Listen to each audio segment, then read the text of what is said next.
우리 다 같이 한번 읽어보도록 하겠습니다. 시작. 넓은 마음은 복음 안에서 자라나는 것이다. 아멘. 오늘 말씀을 통하여 우리가 다 바다같이 넓은 마음을 가지고 살아가는 귀한 백성들이 되어지길 간절히 축복합니다. 아멘. 제가 제가 여기서 나이 얘기를 하기엔 부끄럽지만 이제 33살이라는 시간 동안 살아오면서 특별히 성인이 되어지고 20대를 지나고 30대가 되어지면서 좀 그런 마음이 드는 것 같아요. 좀 더 넓은 마음을 가진 사람이 되고 싶다. 좀 더 큰 그릇이 되고 싶고 좀 더 많은 사람을 품고 살아갈 수 있는 자가 되고 싶다라는 생각이 들었습니다. 왜 그러냐면요. 더 많은 사람들을 제가 도움을 주고 싶고 더 많은 사람과 함께하고 싶은 그런 모습들이 제 안에서 이렇게 솟구치면서 그렇게 나아갈 때 부족한 저의 모습을 보면서 정말 그 쪼잔하다고 하죠. 그 쪼잔한 저의 모습을 보면서 그런 이제 모습의 고민들이 생겨지는 것 같아요. 사랑하는 성도님들, 그 벼가 시간이 지날수록 고개를 숙인다고 하잖아요. 그렇죠? 근데 그 말이 실체가 되어지는 것이 참 어려워지는 것 같습니다. 살면 살수록 받았던 축적되어지는 그 데미지와 상처로 인하여서 조금만 건드려도 과거에 있었던 나의 모습보다 오늘날의 모습은 더 예민하게 반응하게 되어지고 더 관계를 맺는 게 어려워지는 것 같습니다. 그래서 그러한 좀 고민을 하고 묵상을 하게 되어진 것 같아요. 정말 누가 한마디를 해도 여기저기서 나한테 뭐라 그래도 그것들을 반응하지 않고 다 포용할 수 있는 넓은 사람이 되고 싶다라는 그런 고민을 가지고 오늘 말씀을 준비하게 되어졌습니다. 우리가 교회 안에서요, 잘 맞는 사람들이 있어요. 그러다 보니까 교제하는 사람들의 모습이 그 관계의 모습들이 어떨까요? 매번 만나는 사람, 매번 같이 앉고 매번 같이 교제하는 사람, 즉 한정되어졌다는 것이죠. 왜 그럴까요? 나를 불편하게 하는 사람, 나와 생각이 다른 사람, 내 마음을 몰라주는 사람 앞에서는 제 마음이 넓어지는 것이 아니라 콩알같이 작아지게 되어지는 것입니다. 마음이라는 것이 참 이상합니다. 평소에는 나는 마음이 넓어 태평양처럼 넓은 사람이야 라고 하다가도 막상 누군가 내 자존심을 건드리는 말 한마디에 이 컸던 마음이요 순식간에 종이컵과 같은, 그래서 물을 조금밖에 담지 못하는 그러한 마음의 크기가 되어진다는 것입니다. 어떤 동화 이야기가 있었어요. 작은 마을에 아주 작은 본인만 쏙 들어갈 수 있는 우산을 가지고 살아가는 사람이 있었습니다. 비가 오면은 그 사람은 늘 자기 모습만, 자기의 머리만 겨우 가렸어요. 옆 사람이 젖고 있어도 말했습니다. 내 우산이 작은데 어떻게 둘이 같이 써요? 나 우산 쓰기도 한정되어 있어요. 그런데 어느 날 한 아이가 그렇게 말하는 거죠. 아저씨, 우산이 작은 게 아니라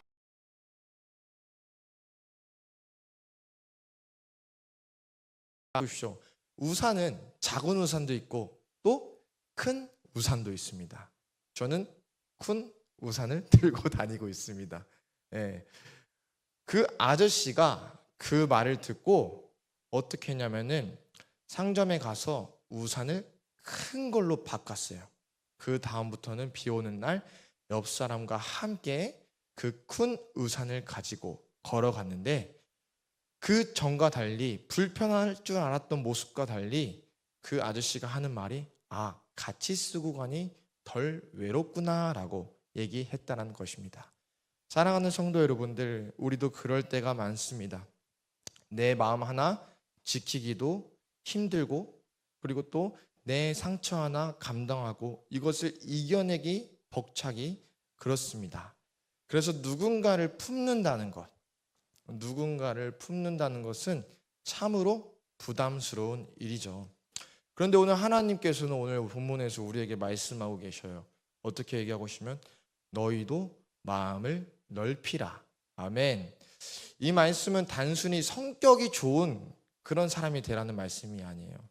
우리 박진우 전도사님께서 그 타고난 천성, 타고난 그 성격의 그 사교성이 저는 굉장히 좋다고 생각하거든요. 저보다도.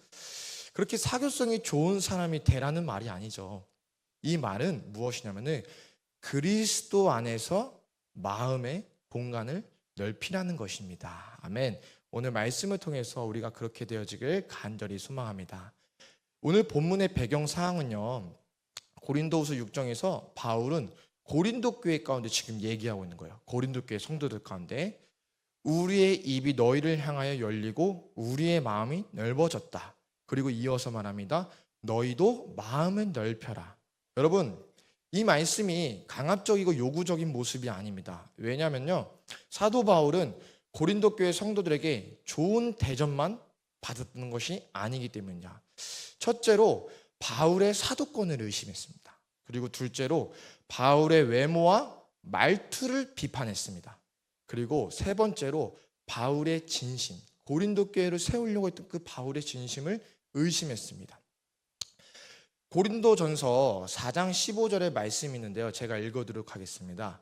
내가 복음으로써 너희를 낳았음이라 라고 얘기하고 있습니다. 이 말이 무엇이냐면은 이 사도 바울이 교회를 낳았다는 거예요.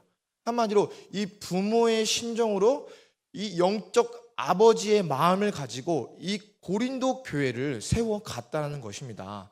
근데 이 고린도 교회가 고린도전서 9장 1절의 말씀을 보니까요, 이렇게 사도 바울을 얘기하고 있어요. 내가 자유인이 아니냐, 사도가 아니냐.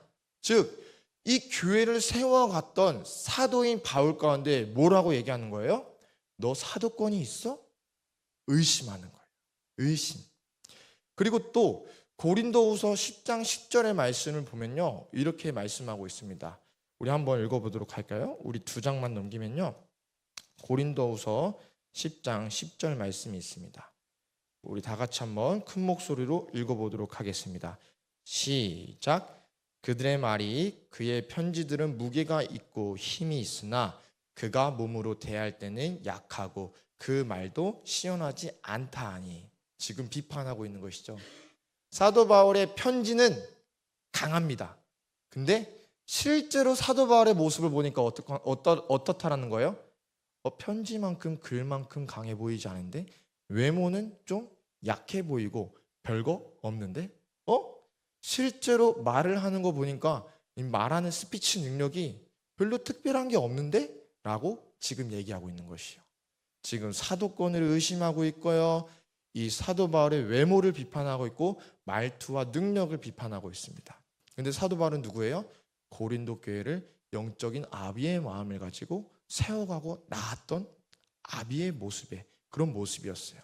또 마지막으로 고린도후서 12장 14절 18절의 내용을 보면요, 이렇게 얘기하고 있는데요, 바울은 자신이 고린도 교회에서 이득을 취하지 않았다고 해명하고 있습니다. 해명하고 있는 거예요. 그것이 무엇이에요? 그러니까 이 고린도 교회 성도들이 사도 바울이 재정을 자신의 유익으로 취하였구나라고 지금 얘기하고 비판하고 있었다는 것입니다. 이 일련의 모습을 보면요, 사도 바울은 마음이 상할까요? 안 상할까요? 상하겠죠. 충분히 상하고도 남습니다. 섭섭하죠. 내가 너희를 위해서 얼마나 애썼는데, 감옥에 갇히면서까지 얼마나 애썼는데 어떻게 너희들이 이렇게 개차반 대하듯이 나를 대하느냐, 그렇게 말할 수 있다는 것입니다. 그런데 바울은요, 마음을 닫지 않았어요. 그는 말합니다. 어떻게 해요? 내 마음이 넓으니 너희들도 마음을 넓혀라 라고 오늘 얘기하고 있다는 것입니다. 오늘 마음을 넓히라 라는 표현은 헬라어로 플라틴데테라고 하는데요, 중요하지 않고 그 안에 있는 의미가 중요한데 원어로 바로 공간을 넓히다, 공간을 넓히다. 그리고 그 이전에 있는 말이 뭐냐면은 좁은 곳을 넓게 만들다라는 말입니다. 그러니까 이 고린도 교회가 사도 바울에 향한 마음이 지금 커요, 작아요? 좁죠.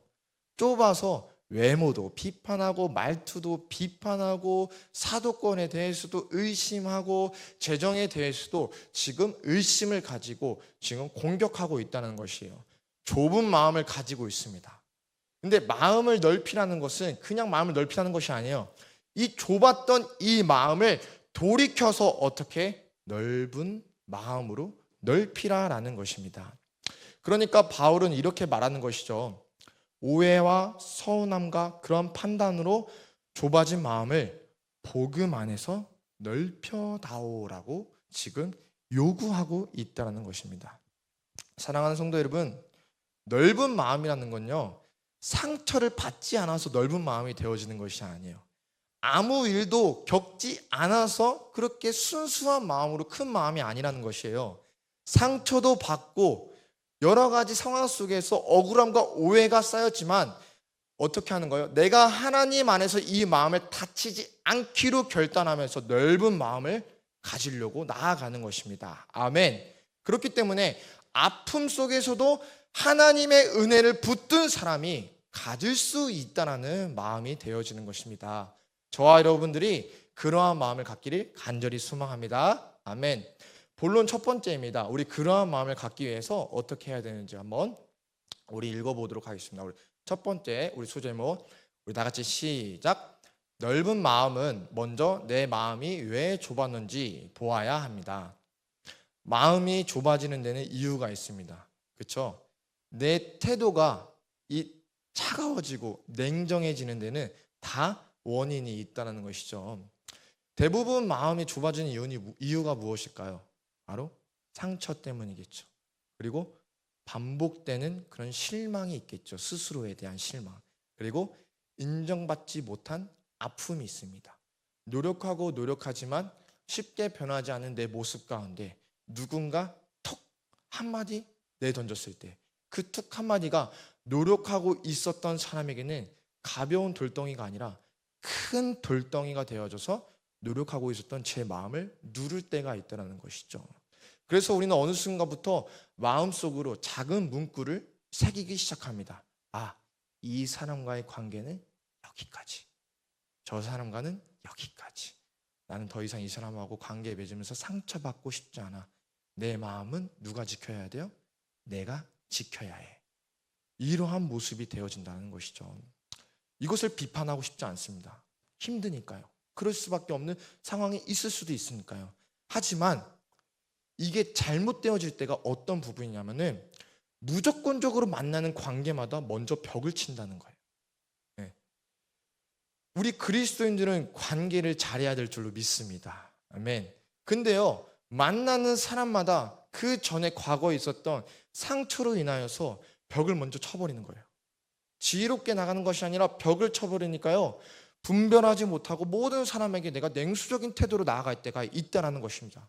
그렇게 되어지면요, 사랑을 전할 수 있는 기회가 있고 하나님의 인도하심이 있을 때 그 인도하심에 따라 우리가 나아가지 못하고 쓰임받지 못할 때가 있다는 것입니다. 특별히 우리 교회 가운데 새 신자가 들어왔어요.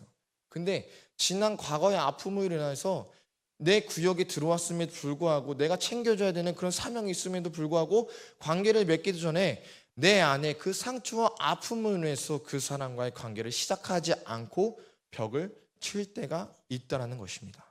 보이지 않는 벽이죠. 그거는 가정 안에서도 있고 부부 사이에서도 있고 부모와 자녀 사이에도 있고 교회 안에서도 있습니다. 그렇게 살아갔던 우리의 모습이 있다면 오늘 질문했으면 좋겠어요.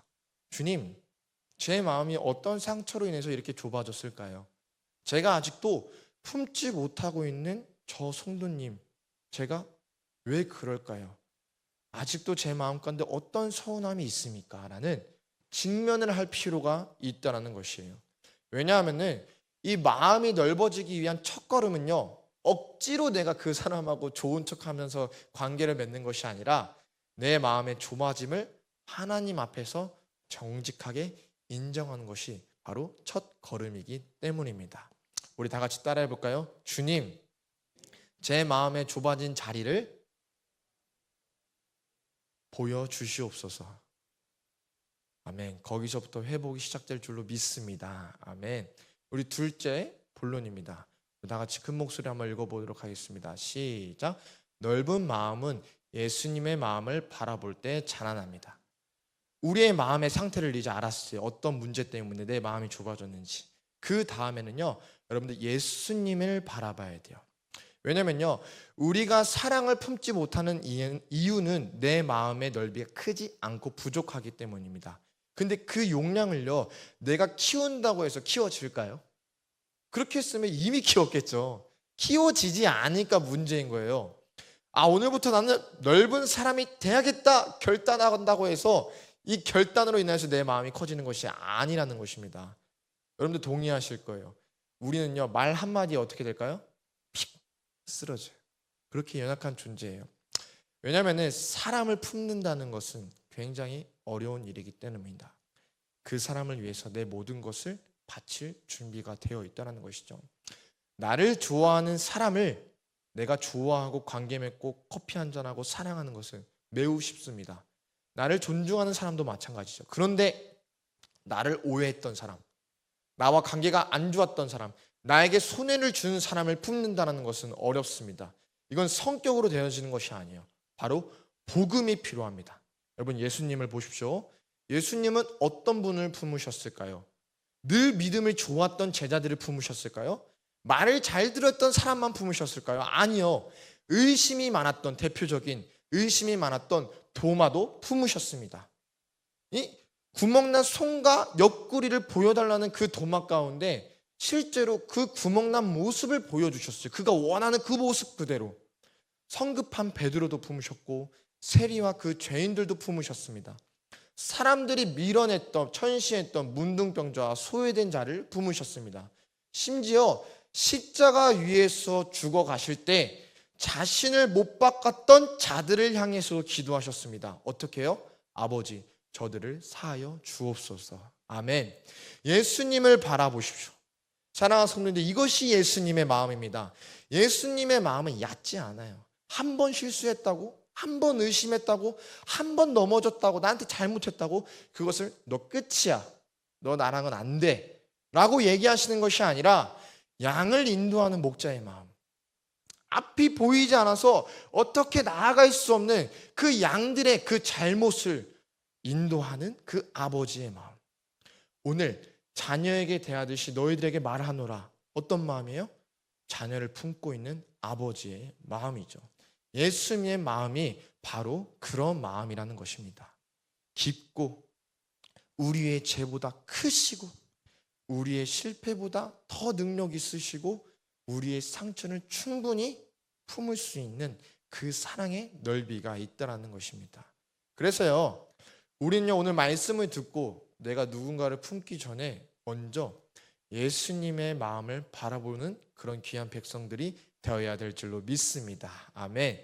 그래서 그 은혜를 아는 자, 그 예수님의 마음을 아는 그 은혜를 아는 자가 이 마음을 넓고 깊게 자라나게 할 수 있다는 것이죠.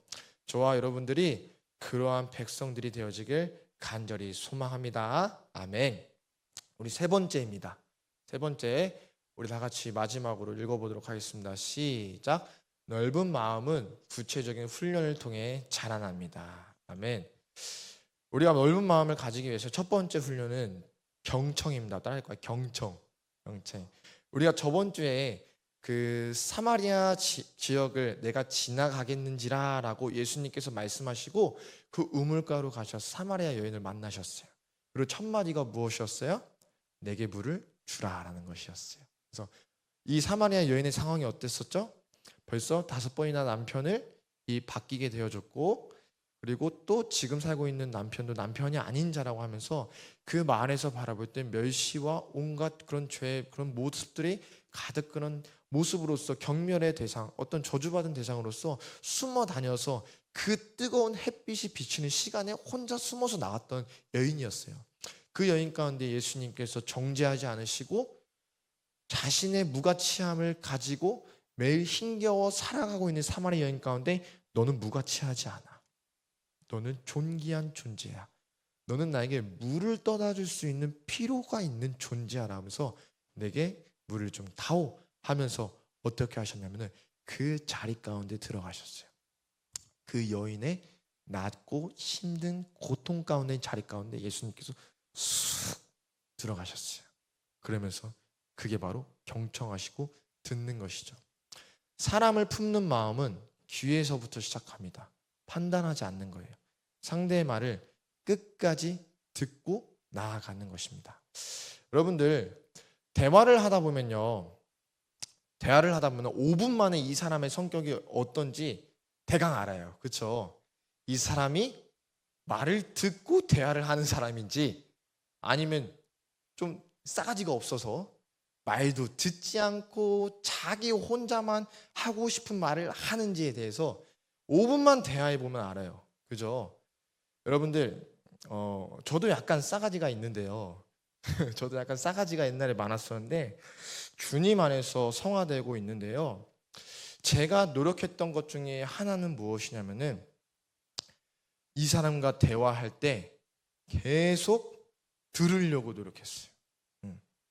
내가 저 사람이 이 말을 할 때 내가 이 말을 지금 하고 싶어요. 이 얘기를 하고 싶은데 이 사람이 말이 안 끝나면은 이 말을 끊지 않고 계속 들으려고 한다는 것입니다. 하지만 여전히 부족하죠. 여전히 아내랑 이제 대화하다 보면은 그런 모습이 부족할 때가 너무나도 많아요. 제가 이 말을 끝까지 듣고 해야 되는데 제가 또 대답하는 게 느려요. 느리다 보니까 좀 그런 커뮤니케이션 어려운 부분이 있는데 중요한 것은 무엇이냐면은 우리가 듣는 자리 가운데 들어가야 된다는 것입니다. 아멘. 그렇게 되어질 때 여러분들 그 관계 가운데요 다시 품을 수 있는 모습이 되어진다는 것이죠. 근데 잘 듣지 못하는 사람이 바로 들을 수 있을까요? 안 돼요. 네, 제가 그랬어요. 안 돼요. 노력이 필요하고 훈련이 필요합니다. 우리 신앙생활은 훈련이 필요한 줄로 믿습니다. 아멘. 제가 학생들한테 이렇게 가르쳐요. 살다 보면은 하기 싫은 것 투성이다. 하기 싫은 것을 평생토록 해야 된다. 근데 하기 싫은 것을 잘하는 사람이 나중에 성공한다 라고 얘기합니다. 여러분들 수고와 어려움과 하기 싫은 것 투성이지만 그럼에도 불구하고 왜 우리가 사서 고생을 하고 훈련을 해야 됩니까? 우리는 그리스도인이기 때문입니다. 아멘. 그리스도의 사명이 무엇인가요? 기독교의 본질이 무엇일까요? 내가 좀 못돼도, 내가 좀 손해보더라도, 내가 좀 어려움을 당할지라도 누가 잘 돼요? 내 이웃이 잘 되는 것. 아멘. 저와 여러분들이 그러한 삶을 살기를 간절히 소망합니다. 아멘. 그래서 저와 같이 그렇게 훈련된 자로서 나아가기를 간절히 소망합니다. 두 번째 훈련은 바로 기도하는 훈련입니다. 따라해볼까요? 기도하는 훈련. 품기 어려운 사람이 있죠. 그 사람만 생각하면 마음이 불편하고 속으로 욕이 막 저절로 나와버려요. 그렇죠? 근데 그 사람을 내가 억지로 좋아한다고 해서 좋아지게 될까요? 절대 좋아지지 않습니다. 왜냐하면 감정이라는 것은 내 마음대로 내 생각대로 컨트롤 되어지는 것이 아니에요. 왜냐하면 우리는 감정적인 인간이기 때문에 그래요. 그러나 기도하면은 놀라운 일이 일어납니다. 하나님께서 내 마음의 방향을 바꾸십니다. 예수님께서도 그 십자가에 못 박히기 전에 그 기도의 자리에서 3번째나 기도하셨죠. 주님 이 잔을 내게서 옮겨주시옵소서라. 계속 기도하다 마지막에 어떻게 하셨어요? 아버지의 뜻이거든 이 잔을 내게서 넘기지 말고 제가 나아가겠다라고 고백하잖아요. 그러니까 기도를 통해서 어떻게 되는 거예요? 내 마음의 방향성이 달라질 수 있다는 것입니다. 그래서 우리는 이렇게 기도해요. 실체적으로 하나님 저 사람 때문에 힘듭니다. 저 사람의 품을 마음이 없습니다. 그런데 주님이 저 사람도 사랑하신다는 거 저 알아요. 저 사람도 주님의 자녀라는 거 저 알아요. 똑같은 형제이고 자매라는 거 저 알아요. 그러니까요 제 마음을 조금만 넓혀 주십시오. 여러분 이 기도가 중요한 줄로 믿습니다. 저도 대학생 때요 청년회 때 지금은 저희 교회에 있지 않지만 어떤 형 때문에 굉장히 힘들었어요. 너무너무 힘들어가지고 그때 아직도 기억이 나는데 대학교에서 인천대학교 옥상에 올라가서 찬양을 털고 그 영혼을 위해서 기도했던 때가 기억나요. 근데 여전히 그 사람을 생각하면은 제 마음 가운데 엄청 좋은 감정이 올라오는 건 아니고 그냥 미지근해요. 네. 근데 기도해서 이 정도 되어졌다고 저는 믿고 있습니다. 사랑하는 성도님들, 우리가 기도로서 그 영적인 전쟁에서 승리해야 될 줄로 믿습니다. 아멘. 우리가 그렇게 듣는 경청의 모습, 훈련, 그리고 우리가 그 사람을 위해서 기도하는 훈련을 통해서 우리 마음 가운데 좁아졌던 그 사람과 나의 관계 속에서 이 좁아졌던 마음의 공간을 넓히게 되어져서 그 사람이 내 마음 가운데 자리 잡을 수 있는 그런 모습이 되어질 줄로 믿습니다. 아멘. 그래서 먼저 인사하세요. 먼저 인사하시고 그 사람한테 한마디를 걸으시고 그리고 부드럽게 말하면서 관계를 한 주, 한 달에 한 번, 한 달에 두 번 그렇게 실체적으로 우리가 살아가다 보면은 그 관계가 그리고 내 안에 마음이 넓어지는 성숙한 그리스도인으로서 주님께서 자라나게 하실 줄로 믿습니다. 아멘. 저와 여러분들이 그렇게 사라지기를 간절히 소망합니다. 이 시간 말씀을 정리하고 마치려고 합니다.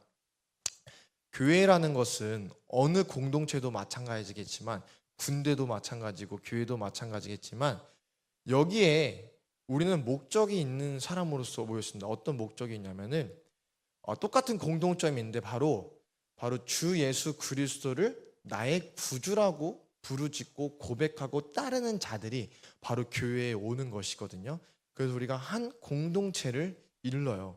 근데 우리가 다 똑같을까요? 우리 남성분들은 군대를 다녀와서 알겠지만 거기 안에 가면 진짜 참 어떻게 이런 사람이 있을지라는 사람들도 굉장히 많아요. 네.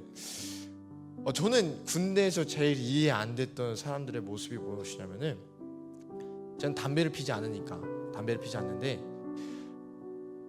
아침에 일어나서 너무 피곤하다 힘들다 하면서 몸에 좋지 않은 담배를 피러 가요. 그리고 또 구보를 뛰고 와서 이 숨 찬다 하면서 또 담배를 피러 가요. 그리고 밥을 먹고 와서 또 식구탱 한다고 또 담배를 피고 하루에 막 20번씩 담배를 피러 가더라고요. 저는 그 부지런함에 놀랐어요. 왜 그럴까요? 저는 담배 피지 않기 때문이에요. 근데 그 사람 왜 그럴까요? 그 사람 담배 피는 사람이기 때문에 그래요. 제가 뭘 얘기하고 싶으면 달라요. 완전 달라요. 교회 안에는 다른 가치관과 다른 자라왔던 배경과 다른 가정의 환경, 여러 가지 성별, 나이, 그 시대의 문화 모든 것들이 다릅니다. 그래서 나와 똑같은 사람이 소수예요. 적어요. 여러분들 제가 하고 싶은 말이 무엇이냐면요, 교회 안에는요 넓은 사람들이 많아져야 됩니다. 왜 그럴까요? 다 다르기 때문이에요. 근데 넓은 사람들이 많으면요 다른 사람들이 많음에도 불구하고 우리가 한대로 뭉칠 수 있어요. 모퉁이 돌 대신 예수 그리스도가 그 벽면을 이었던 것처럼 나라는 사람이 사도 바울처럼 나에게 뭐라 그래도 내가 마음을 넓게 가졌으니 너희도 마음을 넓이 가지라 하면서 이 자리 가운데 초대하는 넓은 마음의 성숙한 그리스도인들이 많아지면요 다른 사람이 많을지라도 이것을 한대로 모을 수 있는 그 울타리가 형성될 수 있다라는 것입니다. 우리가 그렇게 되어지기 위해선 두 번째 제목이었던 가장 중요한 것, 예수님을 바라봐야 될 줄 믿습니다. 나를 먼저 품으셨던 예수님, 오래 참으시는 예수님, 오늘날까지 이 성경책의 구원의 이야기가 매듭되어지지 아니하고 이어가고 있는 것은 주님께서 참고 계시기 때문입니다. 참고 계시고 참고 계시고 또 참고 계시고요. 더 많은 영혼들이, 더 많은 나의 자녀들이 돌아올 때까지. 사랑하는 성도님들, 저와 여러분들이 결국에는 예수님을 따라가는 귀한 백성들의 모습이 있어야 될 줄로 믿습니다.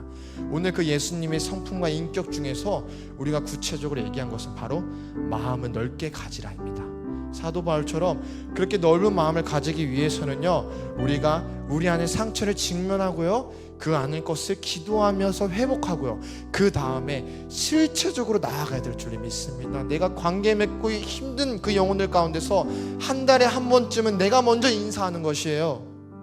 내가 먼저 인사하고 식사하셨는지요? 커피 한 잔 드릴까요? 우리가 그러한 작은 발걸음을 옮길 때 주님께서 우리를 더 큰 마음을 가진 백성으로 자라나게 하셔서 나중에는 이런 훈련이 잘 되어져서 누가 오더라도 나 맞지 않는 사람이 있을지라도 모든 것을 포용하는 예수님 닮은 그런 그리스도인이 되어줄 줄로 믿습니다. 아멘.